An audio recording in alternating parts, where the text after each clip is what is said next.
Hello students. अभी हम exercise 25 का 6 नंबर बनाने जा रहे हैं, जहाँ पर क्वेश्चन कुछ इस तरह से है कि नंबर 6 देखिए। नंबर 6 में क्वेश्चन है कि बीच में एक रास्ता है और दोनों तरफ मकान है। ये मकान की दीवार सब है, ठीक है। यहाँ से एक सीढ़ी इस तरह से यहाँ लगाया गया है, जो यहाँ पर 30 डिग्री का एंगल, यहाँ पर देखिए कि ये यहाँ पर 30 डिग्री का कोण पहले 30 डिग्री। फिर यही सीढ़ी को जब मान लीजिए इस तरह से कि एक सीढ़ी है, इसको दीवार से लगाया गया, और फिर वही सीढ़ी को फिर दोबारा इधर भी लगाया गया दीवार पर। तो पहला जब ये सीढ़ी लगाया गया तो यहाँ पर 30 डिग्री बना रहा है। फिर यही सीढ़ी को जब इधर लगाया गया तब ये 60 डिग्री का एंगल बना रहा है, ठीक है। तो पहले कैलकुलेशन कर लेते हैं। यहाँ पर सिर्फ मेरे को ये दिया है 6 मीटर। तो इस ट्रायंगल का हेल्प से बाकी जितना भी है हम लोग अननोन वो सब निकाल लेते हैं। उसके बाद क्वेश्चन में जाते हैं। तो कंसीडर करते हैं ये A B C D E. अगर ये एंगल देखा जाए तो इसका आगे वाला इसको हम P1 कंसीडर करते हैं, इसको B1, इसको H1। अब देखिए ये H2, H1 H2 सेम होगा क्योंकि वही सीढ़ी है, ठीक है। एक बार सीढ़ी इस दीवार पर लगाया गया, दूसरा बार वही सीढ़ी को इधर लगाया गया। ये हो गया B2, ये हो गया P2, ठीक है। अब ट्रायंगल लेते हैं। ट्रायंगल ABC में, क्लियर, ABC में क्या है कि AB कितना हमने कंसीडर किया, AB equals to P1, BC equals to B1 जो मेरे को 6 मीटर दिया है, और AC इक्वल्स टू H1, ठीक है। ये नहीं पता। और फिर अब दूसरा ट्रायंगल लेते हैं। दूसरा ट्रायंगल में ट्रायंगल EDC, ठीक है। यहाँ पर हम लेते हैं EDC में क्या है, यहाँ पर ED इक्वल्स टू P2 और CD इक्वल्स टू B2 और CE इक्वल्स टू H2 लेते हैं, ठीक है। अब देखिए यहाँ पर हमें क्या दिया है, यहाँ पर हमको बेस दिया है, एंगल दिया है। ये बेस दिया है और एंगल।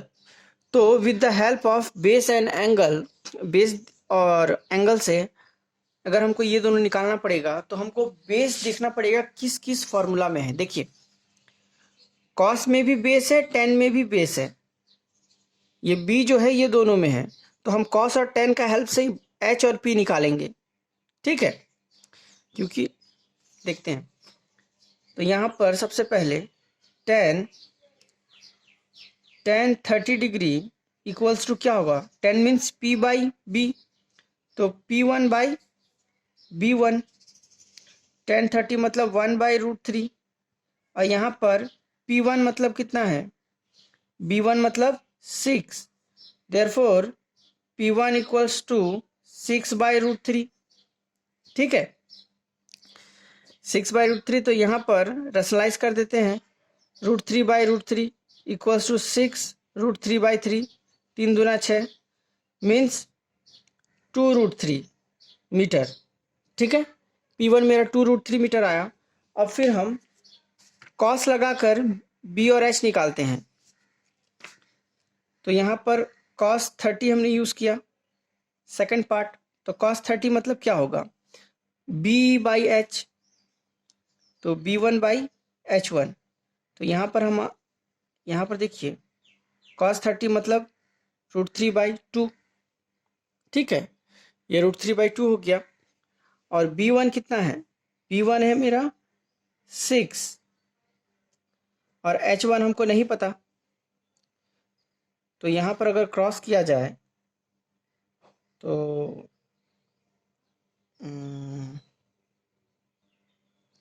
यहाँ से हमारा आएगा h1 √3 equals to 12। Therefore h1 equals to 12/√3। थोड़ा रफ में देखिए कि जैसे यहाँ पर मेरा h1 इक्वल्स टू 12/√3 आया तो इसको हम रैशनलाइज कर दिए।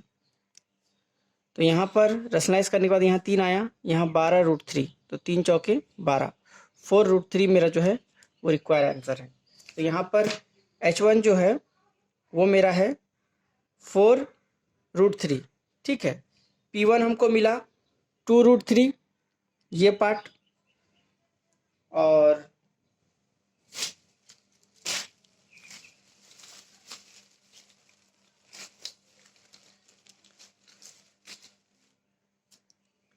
ये रहा मेरा p1, ये हो गया मेरा h1। ठीक है, अब देखिए, अब ट्रायंगल हम इसमें जाते हैं, तो अब इसको उठाकर इस तरह से रख दिया, वही सीढ़ी है, मीन्स h1 h2 बराबर होगा, जितना h1 है उतना h2 भी होगा। तो यहाँ पर हम लिख देते हैं h2 मतलब 4√3। ठीक है, अच्छा अब लेते हैं यहाँ पर, यहाँ मेरा हाइपोटेनियस दिया हुआ है और हाइपोटेनियस का हेल्प से हमको p और b निकालना है। तो हाइपोटेनियस किस में है, इसमें और इसमें, तो साइन और कॉस यूज करेंगे। ठीक है, देखते हैं यहाँ पर पहले साइन 60 यूज करते हैं। साइन 60 मतलब होगा, साइन 60 मतलब p/h, p2/h2, p2/h2, इसका मतलब √3/2, p2/h2 मतलब कितना है 4√3। तो ये दोनों कटेगा, 2 दूना 4, p2 इक्वल्स टू, तो यहाँ पर अगर हम ध्यान दें तो p2 मेरा हो जाएगा √3 × 2√3, मीन्स ये दोनों मिलकर 3 दूना 6, p2 इक्वल्स टू 6। अब देखिए p2 मेरा निकल गया, अब हम निकालेंगे b2। b2 में मेरे को क्या चाहिए, cos 60, तो cos 60 इक्वल्स टू क्या होगा, b/h2, b2/h2। ठीक है, इसका वैल्यू पुट करते हैं, इसका वैल्यू cos 60 का हाफ, b2 का वैल्यू कितना होगा, b2 का वैल्यू मेरा होगा, b2 का वैल्यू नहीं पता, b2 यहाँ लिख देते हैं।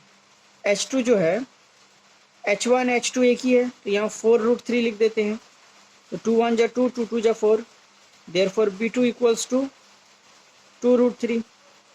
ठीक है, तो मेरा p2 निकल गया, b2 निकल गया। क्लियर, यही चारों चीज हमको चाहिए था। अब क्वेश्चन में आते हैं, सीढ़ी की लंबाई ज्ञात करें, नंबर 1। तो सीढ़ी की लंबाई कितना है, AC मीन्स h1 या h2, तो देयरफॉर AC मीन्स h1, ये मेरा है h1, देखिए 4√3। ठीक है, नंबर टू बोला है कि द्वितीय दीवार के निचले सिरे से सीढ़ी पर निचला सिरा कितना दूर है, मीन्स सीढ़ी यहाँ से लेकर यहाँ तक का दूरी ये कितना है। CD अगर हम देखें तो ये B2 है, B2 मेरा कितना है 2√3। क्लियर, अब देखिए थर्ड पूछा है, रास्ता कितना चौड़ा है ज्ञात करें। रास्ता मीन्स ये पूरा रास्ता है, यहीं पर सीढ़ी लगाया गया था, एक बार इस दीवार पर, एक बार यहीं से इस दीवार पर। तो हम देखें BD मतलब हो जाएगा BC प्लस CD, तो BC कितना है 6, और CD जो है वो है 2√3। यहाँ से 2 कॉमन निकालते तो यहाँ 3 + √3 बचेगा, इतना मीटर। ठीक है, अब लास्ट पूछा है कि द्वितीय मकान को कितनी ऊंचाई पर सीढ़ी ऊपरी सिरा स्पर्श करेगी ज्ञात करें। मीन्स ये जो सीढ़ी हम यहाँ पर लगाएंगे तो ये कितना हाइट होगा, ये पार्ट, तो ये P2 होगा। P2 मीन्स ED, ED मतलब P2 हमको कितना मिला, P2 हमको मिला 6 मीटर। तो ये मेरा पूरा सेट ऑफ आंसर है। क्लियर। अब क्वेश्चन नंबर 9 में जाते हैं। तो 9 में क्या है देखिए, 6 के बाद हम 9 बना रहे हैं, क्योंकि जो कंबाइंड ट्रायंगल है उसको हम अलग सेट में बना रहे हैं और जो सिंगल ट्रायंगल बन रहा है उसको अलग सेट में बना रहे हैं। तो सिंगल ट्रायंगल किस में बन रहा है, 1 2 3 4 5 6 एंड 9 में बन रहा है, और यहाँ पर 18 में बन रहा है बस। तो ये सब एक ही में होगा, एक ही सेट में होगा। ठीक है, तो देखते हैं नंबर 9। नंबर 9 बोला है 9√3 मीटर ऊंचे 3 तल्ला मकान की छत से 30 मीटर की दूरी पर स्थित एक कारखाने की चिमनी का उन्नयन कोण 30 डिग्री हो तो चिमनी की ऊंचाई ज्ञात करें। मतलब क्वेश्चन कुछ इस तरह से है। देखिए नंबर 9 कि यहाँ पर एक बहुत बड़ा चिमनी है। ठीक है, यहाँ पर एक मकान का 3 तल्ला मकान का छत से जिसका ऊंचाई है 9√3, यहाँ पर खड़ा होकर कोई अगर इसको देख रहा है तो इसका उन्नयन कोण मीन्स नीचे से ऊपर, तो यहाँ 30 डिग्री का कोण बना रहा है। ठीक है, तो हमको बोला है कि तो इसका ऊंचाई हमको निकालना है, ये पूरा ये कितना होगा। ठीक है, तो सबसे पहले हम क्या करेंगे, नाम दे देते हैं ABCDE। ठीक है, अब देखिए ये एक स्क्वायर बन रहा है, सॉरी रेक्टेंगल शेप में बन रहा है, मीन्स ये 9√3 तो ये भी 9√3 लिख देते हैं। लेकिन यहाँ पर एक ट्रायंगल देखिए, ये ट्रायंगल बन रहा है, तो यहाँ पर हम लिख देते हैं पहले AB equals to CD equals to 9√3, ये हो गया। और ये इसके बराबर होगा, means BC equals to AD। ठीक है, और यहाँ पर ED हमको नहीं पता, तो यहाँ पर अगर देखें इस ट्रायंगल में तो ये हो जाएगा मेरा बेस, ये P ये H। ठीक है, अगर हम ये P निकाल लेते हैं, P निकालते ही हमारा सॉल्व हो जाएगा। लेकिन देखते हैं बेस दिया है या नहीं। यहाँ पर हाँ बेस दिया है, यहाँ से लेकर यहाँ तक 30 मीटर है, तो ये 30 मीटर तो ये भी 30 मीटर, 30 मीटर। ठीक है, अब देखिए कि अब नेक्स्ट बोला है ये ऊंचाई निकालने, तो हम ट्रायंगल लेते हैं। ट्रायंगल EAD में, EAD में क्या क्या है मेरे पास, देखिए बेस दिया है, हमको P निकालना है, तो tan 30 यूज करते हैं BP में। tan 30 equals to ED by DA, P by B, ED by DA। तो यहाँ देखिए ED नहीं पता हमको, और यहाँ पर DA जो है वो 30 है, और यहाँ पर 1/√3। ठीक है, तो यहाँ पर EP जो मेरा हो जाएगा वो होगा 30/√3। ठीक है, तो यहाँ पर हम रैशनलाइज कर देते हैं। रैशनलाइज करते ही हमको क्या मिलेगा,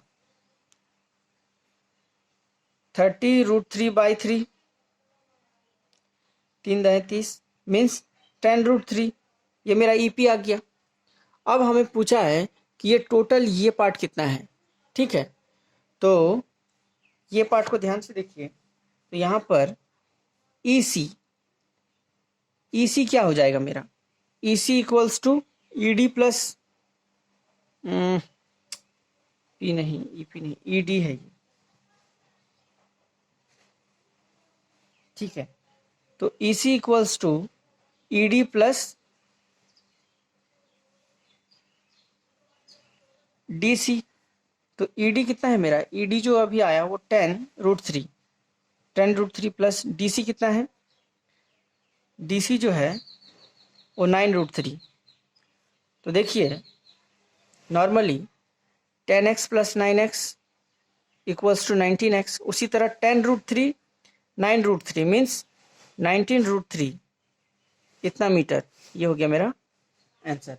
ठीक है, क्लियर। एक बार फिर बताते हैं कि क्वेश्चन क्या है। कि यहाँ एक 3 तला मकान का छत है।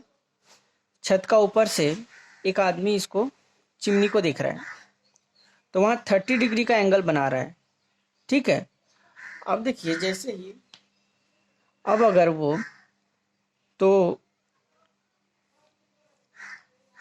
ये 9√3 होगा तो ये भी 9√3 रेक्टेंगल शेप में आ रहा है। ठीक है, तो अगर हम ये निकाल लें तो ये पूरा हाइट मेरे को निकल जाएगा इसके साथ ऐड करके। तो सर उसी तरह हमने EAD यूज़ किया। EAD ट्रायंगल में 10 30 यूज़ करके P और B यूज़ किया।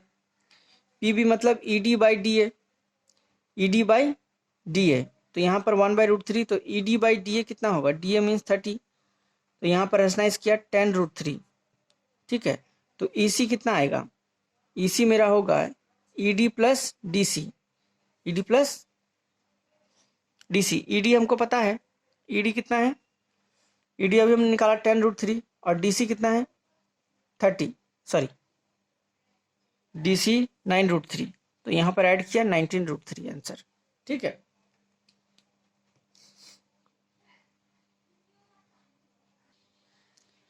अब क्वेश्चन नंबर 12 में अगर हम जाएं तो यहाँ बोला है 250 मीटर लंबे सूते से एक पतंग उड़ा रहा है।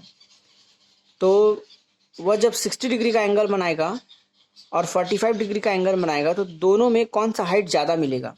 देख लेते हैं कि क्वेश्चन नंबर 12 है कि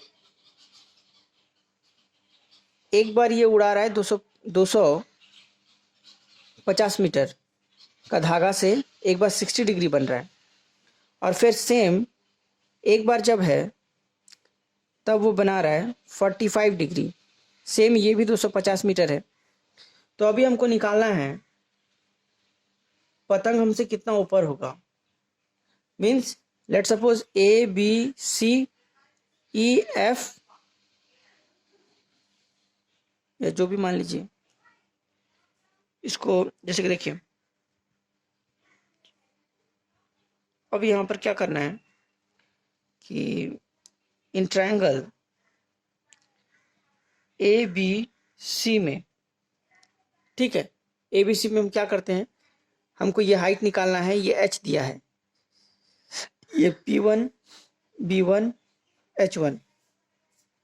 तो यहाँ अगर हम देखें तो H और B में क्या रिलेशन है, sin 60 = क्या होगा AC बाई वेट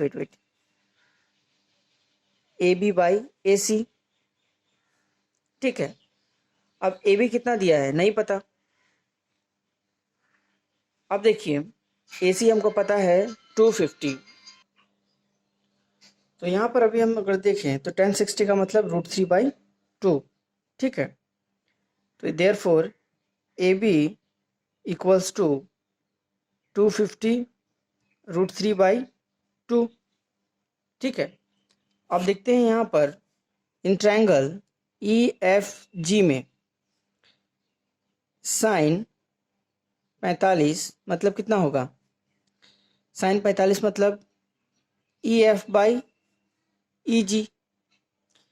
तो यहाँ देखिए EF हमको नहीं पता, इसको वैसे ही रखते हैं।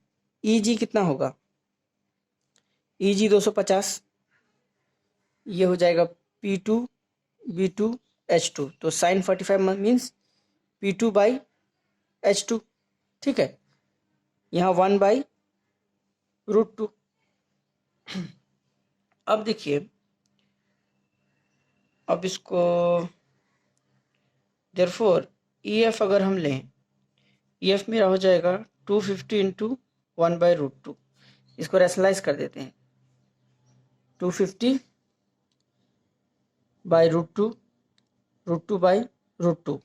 तो यहाँ देखा जाए तो मेरा 250 √2 बाई 2 आया, 250 √2 बाई 2। ठीक है, तो यहाँ अगर करेंगे 125 √3 और यहाँ पर 125 √2।